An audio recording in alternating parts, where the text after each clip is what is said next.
Et la souveraineté alimentaire, ça ne se fera pas sans paysans et paysannes dans les territoires. Faire pousser, surtout en bio, le maïs en bio c'est très compliqué parce qu'il faut gérer les mauvaises herbes et en plus avec le changement climatique il faut aussi gérer les...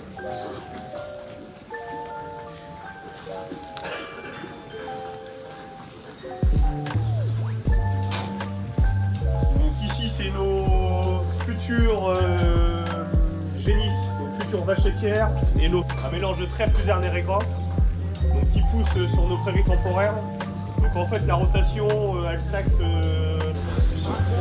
m'a fait peur, c'est toi?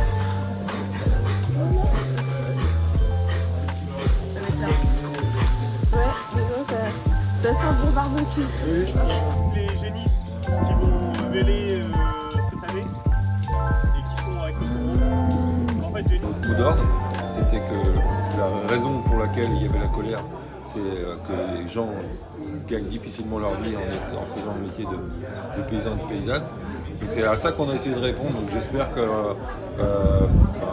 on a cette vision-là qu'on a toujours défendue, nous, en tant que Confédération paysanne, les paysans et les paysannes, et surtout cette vision sociale en fait, qu'on a, c'est-à-dire installer de nombreux paysans et paysannes dans les territoires. C'est complètement viable à condition de sortir de la marchandisation de l'agriculture. Voilà, c'est ça la clé en fait. Et c'est ce qu'on revendique aussi en dénonçant les accords de libre-échange. On avait ces deux mots d'ordre là, revenus dans les fermes et sortis des accords de libre-échange. Et depuis le début de la crise, on le martèle et on a continué à le marteler. Par exemple en se mobilisant avant le salon de l'agriculture, mais aussi pendant le salon de l'agriculture, contre des prédateurs de la valeur comme Lactalis. Voilà, c'était des actions assez fortes pour essayer de signifier les vraies problématiques qu'on rencontre sur les fermes.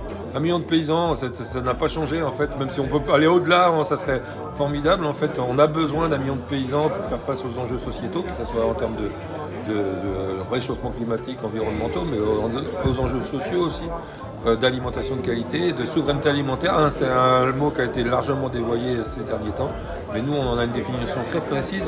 C'est l'alimentation choisie par le peuple et pour le peuple, et sans dumping social vis-à-vis des pays tiers. Et la souveraineté alimentaire, ça ne se fera pas sans paysans et paysannes dans les territoires.